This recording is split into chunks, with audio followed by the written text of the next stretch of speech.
ዱባይ ላትመለስ ተሸኘች። የኢራን በቀል ካጣ መሰረቷን በነዳጅና ወርቅ ላይ የመሰረተችው ዱባይ እንደ ጨው አምድ እየሟሟች ነው። የኢራን ሚሳኤሎች አረብ ኤምሬቶችን እየበተኗት ነው። የዱባይ አማላዊ ህንጻዎች በቁማቸው ተገንድሰዋል። ቱሪስቶች ከሀገሪቱ ሸሽተዋል። በእርግጥም ዱባይ ላትመለስ ተሸኝታለች። ኢራን በሚሳኤሎቿና ሰው አልባ አውሮፕላኖቿ ዩናይትድ አረብ ኤምሬቶችን እያርበደበደቻት ነው። ቢን ዛይድ የኢራንን ርካሽ ድሮኖች በሚሊዮን ብሮች በሚቆጠር ጸረ ድሮን ለመከላከል ተገደዋል። በዚህም የንጉሳውያኑ ካዝና እየተሟጠጠ ነው። ውድ የቻናላችን ቤተሰቦች ዱባይ በቆሟ እየፈረሰች በቆሟም እየሞተች ነው። ኢራን የበቀል ጥቃቷን በእስራኤል ላይ ብቻ ሳይሆን በጠላቶቿ ደጋፊ ሀገራት ላይ ጭምር እያሳረፈች ነው። ከዚህ በተጨማሪም የኢራኑ ዘመቻ ከትራምፕ ቁጥጥር ውጭ ወጥቷል። ትራምፕ እኔ ብቻዬን ጦርነቱ እንዲቆም መወሰን አልችልም ሲሉ እጃቸውን ሰጥተዋል። ትራምፕ እንዲህ ያለውን ከሐሞት የመረረ መርዶ ያሰሙት በርካታ የአሜሪካ ወታደሮች በኢራን ሰይፍ መገደላቸውን ተከትሎ በተዘጋጀ የሐዘን ስነ ስርዓት ላይ ነው።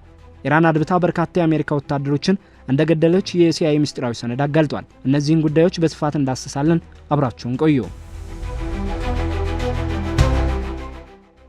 ኢራን በቅርብ ጊዜ በተባበሩት አረብ ኤሚሬቶች ላይ ብዙ የሚሳኤልና ድሮን ጥቃቶችን እፈጽማለች። ይህ ጥቃት በአሜሪካና በእስራኤል በተቀናጀ መልኩ በኢራን ላይ ከተፈጸመው ጥቃት በኋላ የተካሄደ የአጸፋ እርምጃ ነው። ከየካቲት 28 2026 ጀምሮ ኢራን በዩናይትድ አረብ ኤሚሬቶች ላይ በመቶዎች የሚቆጠሩ ባላስቲክ ሚሳኤሎች፣ ድሮኖች በተለይ ሻሂድ ድሮኖችን እና ጥቂት ክሩዝ ሚሳኤሎች ተኩሳለች። በዩናይትድ አረብ ኤሚሬቶች መከላከያ ሚኒስቴር መረጃ መሰረት እስከ መጀመሪያው ሳምንት ድረስ በግምት ከ189 በላይ ባላስቲክ ሚሳኤሎች፣ 941 በላይ ድሮኖችና ጥቂት ክሩዝ ሚሳኤሎች ዱባይ ላይ ተተኩሰዋል።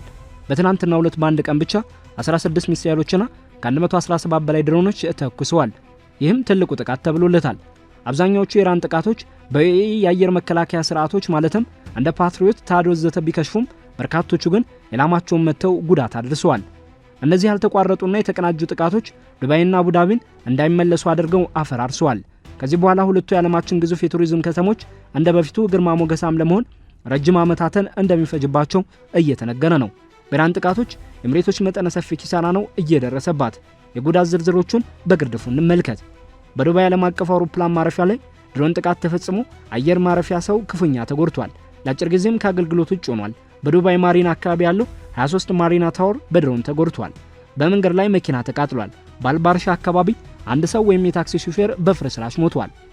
አቡዳቢና ሌሎች አካባቢዎች ላይ ያሉ የአሜሪካ ወታደራዊ ተቋማት፣ የሲቪል መሰረተ ልማቶች ማለትም እንደ ሆቴሎች፣ የውሃ ማጣሪያ ተቋማት ተጎድተዋል። ይህ ብቻ አይደለም። እስካሁን ድረስ በአጠቃላይ 4 ሰዎች ሞተዋል። ከ112 በላይ ደግሞ ቆስለዋል። ኢራን ጥቃቶቹን የአሜሪካና የእስራኤል ጥቃት አጸፋ እንደሆነ ትናገራለች። በአንዳንድ ሪፖርቶች መሰረት የኢራን ፕሬዝዳንት ለባህረ ሰላጤ ሀገሮች ይቅርታ ቢጠይቅም ጥቃቶቹ ቀጥለዋል። ፕሬዝዳንቱ ይቅርታ ቢጠይቁም በአረብ ኤሚሬቶች ላይ የሚፈጽሙትን ጥቃቶች ግን ቀጥለዋል። የኢራን ፕሬዝዳንት መሱድ ፔዜሽኪያን ቅዳሜ ጠዋት የሀገሪቱ ጊዜያዊ አመራር አካል ሆነው ባደረጉት ንግግር በጎረቤት ሀገራት ላይ ከኢራን በኩል ለተፈጸሙ ጥቃቶች ይቅርታ በመጠየቅ ብዙ ታዛቢዎችን አስገርመዋል። በሀገራት መካከል ይቅርታ መጠየቅ የተለመደ አይደለም። በተለይ ደግሞ በግጭት ውስጥ እያሉ ጠንከርና መረር ያሉ የቃላት አጠቃቀሞች የተለመዱ ናቸው። መሪዎች አንዳንድ ጊዜ ጸጸትን ይገልጻሉ ወይም ራሳቸውን ከኃላፊነት ያርቃሉ። ፔዜሽኪያን በምትኩ ጎረቤት ሀገራት በቀጥታ ኢላማ መሆናቸውን ገልጸው የኢራን ጦር በሀገሪቱ ላይ የሚሰነዘረው ጥቃት ከግዛታቸው ካልመጣ በቀር ጥቃቱን እንዲያቆም ታዝበዋል። ጥቃት ለደረሰባቸው ጎረቤት ሀገራት ይቅርታ መጠየቅ አስፈላጊ ይመስለኛል ብለዋል ፕሬዝዳንቱ። ጎረቤት ሀገራትን የመወረር ሐሳብ የለንምም ብለዋል። የብቻ የመጀመሪያውን ጥያቄ ያስነሳል። በእርግጥ እውነተኛ ይቅርታ ነበር እና ለምን አሁን አንዱ መልስ ጊዜያዊ አመራሩ እየሰፋ የመጣውን የቀጠናውን ችግር ለመቆጣጠር እየሞከረ መሆኑ ነው። ባለፈው ሳምንት ዩናይትድ ስቴትስና እስራኤል በጋራ በጀመሩት ጥቃት ምክንያት በቀጠናው ውስጥ ያሉ አንዳንድ ሀገራት ሳያስቡበት በግጭት ውስጥ ተገኝተዋል።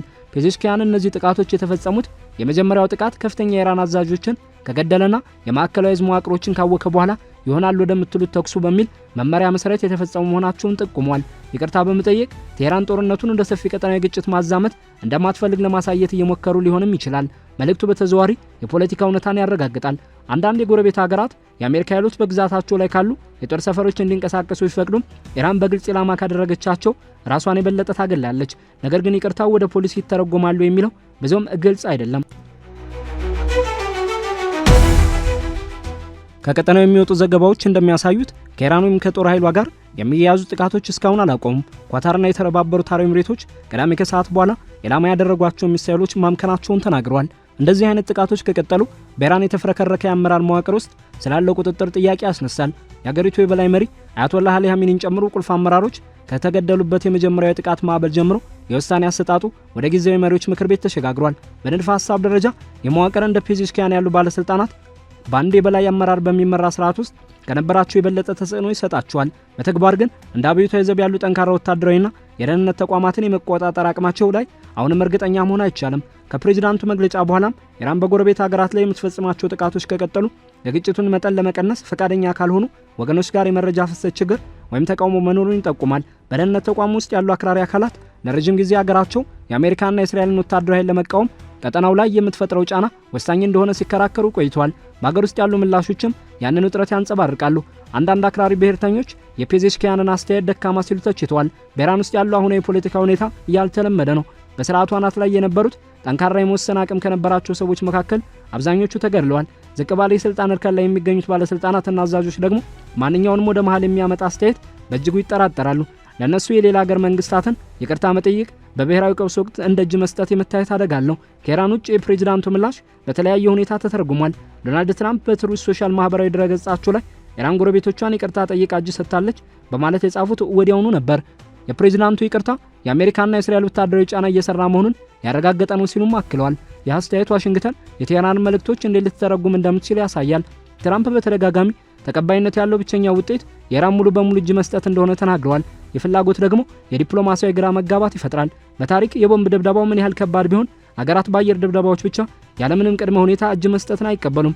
ያለ እግረኛ ጦር እንዲህ አይነቱን ውጤት ማምጣት እጅግ በጣም ከባድ ነው። ስለዚህ ፔዜሽኪያንን ይቅርታ እንደ እጅ መስጠት መተርጎም ለዋሽንግተን የፖለቲካ ድልድይ ሆኖ ሊያገለግል ይችላል። ይህም የእጅ ስጡ ጥያቄን በይፋ ሳይተው ለውጥ እየመጣ መሆኑን ለመናገር ጥሩ መንገድ ነው። ለፔዜሽኪያንና ለጊዜያዊ አመራር ምክር ቤቱ ደግሞ ስሌቱ እየተለየ ሊሆን ይችላል። አሁን የተኩስ አቁም ስምምነት ላይ መድረስ አዲስ ቋሚ መሪ ከመምጣቱ በፊት ሁኔታውን ሊያረጋጋ ይችላል። የኢራን የፖለቲካ ስርዓት የሚቆጣጠረው ቀጣዩ ሰው ጠንካራ የሃይማኖት መሪ ከሆነ የዲፕሎማሲ ተስፋው የበለጠ ጠባብ ሊሆን ይችላል። የአጋጣሚ ሌላ ቁልፍ ጥያቄ ያስነሳል። ፔዜሽኪያን እንደ ተደራዳሪ የምዕራባውያን መንግስታት ሊቀበሏቸው የሚችሉ ለዘብተኛ መሪ አድርገው ራሳቸውን እያቀረቡ ነው። በንግግራቸው ለጎረቤት ሀገራት ከጥቃት መታቀብን ቢያሳዩም በእንቢተኝነትና በግልጽነት መካከል ሚዛናዊ ለመሆን ሞክረዋል። በተመሳሳይ የኢራን የወደፊት አመራር በሚመለከት የሚደረገው ትግል ቅርጽ መያዝ ጀምሯል። የተለያዩ ፖለቲካና ሃይማኖት መሪዎች እንዲሁም በአብዮታዊ ዘብና በጸጥታ ኃይሎች ውስጥ ያሉ አዛዦች ይህንኑ የጦርነት አቋማቸውን ለማጠናከር ጥሩ አጋጣሚ እንደሚሆን አድርገው ሊመለከቱት ይችላሉ። ለጊዜው ሀገሪቱ አሁናዊ ፈተና ያለው ከኢራን ድንበር ውጭ ነው። እስካሁን ድረስ ብዙ ጎረቤት ሀገራት ይቅርታውን መሬት ላይ እውነተኛ ለውጦችን ያመጣ እንደሆነ ለማየት በጥንቃቄ ምላሽ ሰጥተዋል ወይም ዝም ብለዋል።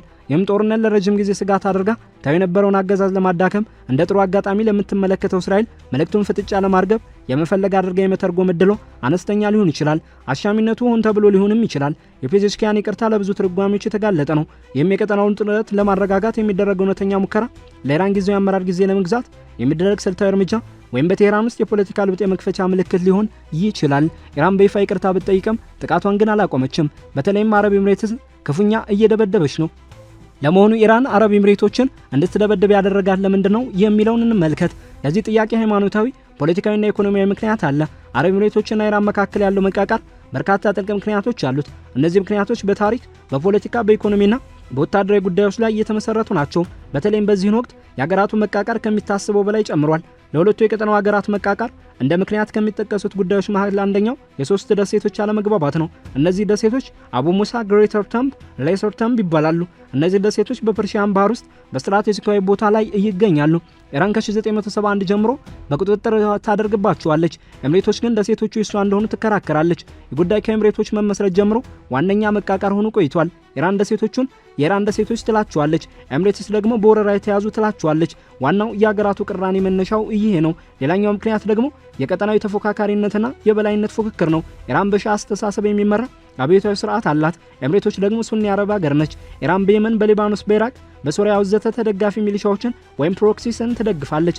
ኤምሬቶች ደግሞ እነዚህን እንደ ስጋት ትመለከታቸዋለች። ኤምሬቶች ከሳውዲ አረቢያ ጋር ተባብራ ይህን የኢራን ድርጊት ለመገደብ ትሞክራለች፣ ግን አልተሳካላትም። ተጨማሪው ምክንያት ደግሞ ከአሜሪካ ከእስራኤልና ከምዕራባውያን ጋር ያለው ግንኙነት ጉዳይ ነው። ኤምሬቶች የአሜሪካ ቅርብ አጋር ስትሆን ለአሜሪካም ወታደራዊ ቤዝ በግዛቷ ውስጥ ሰጥታለች።